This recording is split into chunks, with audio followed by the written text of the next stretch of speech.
আসসালামু আলাইকুম। আমি জিহাদ নূর। যেতে হবে বহুদূর, জয় থাকে আপনাদের দোয়া। কালকে ম্যাচটা সিঙ্গাপুরের সাথে বাংলাদেশ হেরে গেছে, কিন্তু প্রশ্ন হচ্ছে যে জামাল ভুঁইয়া কতটা ইম্পর্টেন্ট ছিল সেটা আপনাকে আজকে আমি বুঝিয়ে দেব, হারে হারে দেখে দেব যে জামাল ভুঁইয়া কালকের ম্যাচটাতে কেন ইম্পর্টেন্ট ছিল। অবশ্যই ভিডিওটা পুরো দেখবেন। বিষয় হচ্ছে যে টাকলা কারবেরা না ক্যারাবেরা, যাই হোক কোচ ক্যাবরেরাকে আমি ক্যারাবেরাই বলি। টাকলা সাইডে বসে আছে, দেখছে।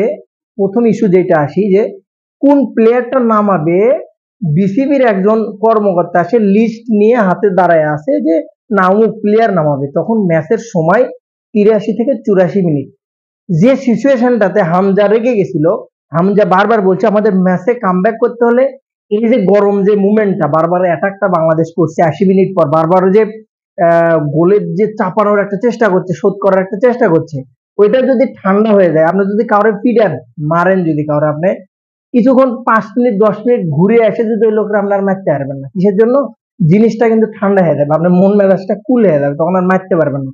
গরমে গরমে যদি কিছু হয়, একটা গোল দেওয়ার পরে পরবর্তীতে আবার কিন্তু অ্যাটাম্প করছিল বাংলাদেশ, গোলটা হলেও হতে পারতো। এই যে প্লেয়ার চেঞ্জ নিয়ে 5টা মিনিট খাইলো, যেখানে হামজা চৌধুরী রেগে গেল। তারা কিন্তু বড় ম্যাচের প্লেয়ার, তারা বোঝে যে গরম গরম থাকতে জিনিসটা কিন্তু সলিউশন করা যায়, এবং সাথে সাথে অ্যাটাকটা করলে প্রতিপক্ষটা চাপে থাকে, স্নায়ু চাপে থাকে। কিন্তু তো টাকলার যে কাজ, টাকলার কাজ হচ্ছে আগে থেকে লিস্ট থাকবে কোন প্লেয়ার উঠাবে কোন প্লেয়ার নামাবে, এটা হচ্ছে টাকলার কাজ। তো টাকলু সাইডে মাথা হাত দিয়ে বসে আছে, একজন বাফুফের কর্মকর্তা সে আসে কিন্তু চেঞ্জ করার চেষ্টা করছে যে কোন প্লেয়ারটা নামবে। সেখানে 5 মিনিট গেল, এটা একটা পিছিয়ে যাওয়ার কারণ। পয়েন্টে আসি, সেটা হচ্ছে জামাল ভুঁইয়া। আচ্ছা, এখন বিষয় হচ্ছে জামাল ভুঁইয়া হলে ক্যাপ্টেন বাংলাদেশের, তাকে নেওয়া হলো না। আবেগে বলতেছি না, আপনাকে আমি পয়েন্ট দিয়ে বুঝাই দিচ্ছি। এক সময় টানা কর্নার পাইছে 5টা বাংলাদেশ, কথাটা বোঝেন। আগের যে ভুটান ম্যাচটাতে ছিল, ওইখানে জামাল ভুঁইয়া কর্নার কিক নিয়েছিল 2টা, তার ভেতরে একটা গোলে কনভার্ট করছে হামজা চৌধুরী। দ্বিতীয় যেটা ছিল ওইটাতে শট নিয়েছিল বারের হালকা উপর দিয়ে চলে গেছে। 2টা কর্নার শট থেকে 2টা গোলের সম্ভাবনা তৈরি করছে। 5টা কর্নার লাগাতার যেটা মোসালিন শট করছে, মনে হচ্ছিল যে কোন একটা লারার ভিয়ের খেলা হচ্ছে। আমাদের দেশে যেটা যে পানির মধ্যে 20 টেলে লারার ভিতরের মধ্যে নেংটি মেংটি মাইরে খালি গায়ে খেলি না আমরা ফুটবল, ওইরকম কোন একটা খেলা হচ্ছে। কর্নার শট লিখছে, বল দিচ্ছে, কর্নার শট লিখছে, আবার বল দিচ্ছে। হামজা গেছে রেগে। শেষে বেচারা কি করব, তার মাথার যে বলটা ফালাবে, একটা মানুষ যে কর্নার কিক নিয়ে বলটা মাথাতে ফালাবে, এই কাজটা করার মতো প্লেয়ার বাংলাদেশে নাই।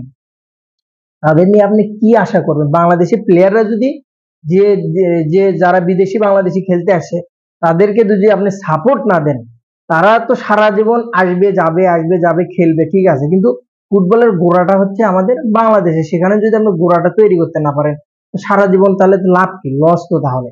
তো জামাল ভুঁইয়াকে যদি আপনি পয়েন্টের জায়গা নিয়ে আসি, জামাল ভুঁইয়াকে যদি আপনি ঠিক ম্যাচটাতে যদি আপনি নিতেন, আপনি যদি 60 মিনিট পরেও ম্যাচটাতে নামাতেন, আপনি যদি 70 মিনিট পরেও যদি নামাতেন, বা যখন আপনি মোরসালিনকে নামালেন, বা আপনি সেই সময় ঠিক আছে একটা স্ট্রাইকার দরকার ছিল সেই সময়, কারণ গোল হচ্ছিল না। তো আপনি স্ট্রাইকার মোরসালিনকে নামাইছেন, ফাহমিদুলকে উড়াইছেন, আলামিনকে নামাইছেন, রাকিবকে উড়াইছেন, রাকিবকে নামাইছেন। তো ঠিক আছে, সেই সময় স্ট্রাইকার দরকার ফুটবলের নিয়মে, কিন্তু আপনি জামালকে বিবেচনা করতে পারতেন কেন? তার কর্নার কিকটা যদি আপনি দেখেন, তার পারফেক্ট একটা কর্নার কিক আছে কিন্তু, যেটা থেকে ভুটান ম্যাচে গোলে কনভার্ট আছে। সে ফর্মে আছে, গোল করার একটা চান্স ছিল তার কাছে, সেই ম্যানটাকে আপনি কিভাবে বসিয়ে রাখেন?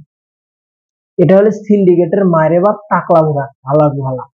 এই টাকলার লাইগা, সিন্ডিকেটের কারণে টাকলার লাইগা জামাল কিন্তু বাদ পড়ছে।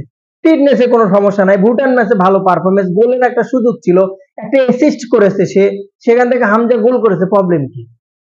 বসুন্ধরা সিন্ডিকেট নাকি বসুন্ধরা সিন্ডিকেট পুঙ্গায় ভরে দেওয়া হবে আপনাকে? টাকলা একটু ওয়েট করেন। বাংলার জনগণ এতদিন তো ধরেন আপনার আসল ভালোবাসাটা ফিরে গেছে। গার্লফ্রেন্ড তো ছিল মনে করেন হচ্ছে ফুটবল, বিয়ে হয়ে গেছে ক্রিকেটের সাথে। তো ক্রিকেটের সাথে বউ সংসার করতে করতে মাঝে মাঝে একটু গার্লফ্রেন্ডের টো মারার অভ্যাস বাঙালির কিন্তু আছে, মোটামুটি বলা চলে। সেই টোটা কিন্তু এখন বাঙালি মারা শুরু করছে। তো আপনার মতো টাকলা বিদায় করতে টাইম লাগবে না। আজকে আবার দেখলাম রিয়াসে তাজিম কিন্তু আমরা গেলে রিপোর্ট করা শুরু করছে। মামা কাকাই কিন্তু যেটা রিপোর্ট করে সেটা কিন্তু ফোন দেয়া দেয়, আপনি কিন্তু ওয়েট করেন, আপনি টাকলার ব্যবস্থা হচ্ছে। 100% জামাল ভুঁইয়া থাকলে 5টা কর্নারের মধ্যে একটা হোক, 2টা হোক, দেড়টা হোক, হাফটা হোক, একটা না একটা কনভার্ট কিন্তু গোলে হতোই। 100% আমার বিশ্বাস কর্নার কিকটা, অন্তত কর্নার কিকের জন্য হলো হামজাকে আপনি জামালকে নিতে পারতেন। টাকলার এখানে এই জিনিসটা খুবই ঘাটতি। সচরাই সিন্ডিকেট ভাঙতে হবে। জামালকে কেন খেলানো হয় না, খেলালে কি যে ইম্পর্টেন্ট ছিল, গুরুত্বপূর্ণ ছিল, আমার কাছে মনে হয়েছে ব্যক্তিগতভাবে জামালকে খেলালে অন্তত কর্নার কিকের কারণে গোলে কনভার্টার গুরুত্বপূর্ণ ছিল, জামালকে ম্যাচে খেলানো। বেস্ট অফ লাক, এগিয়ে যাক বাংলার ফুটবল। সালাম আলাইকুম।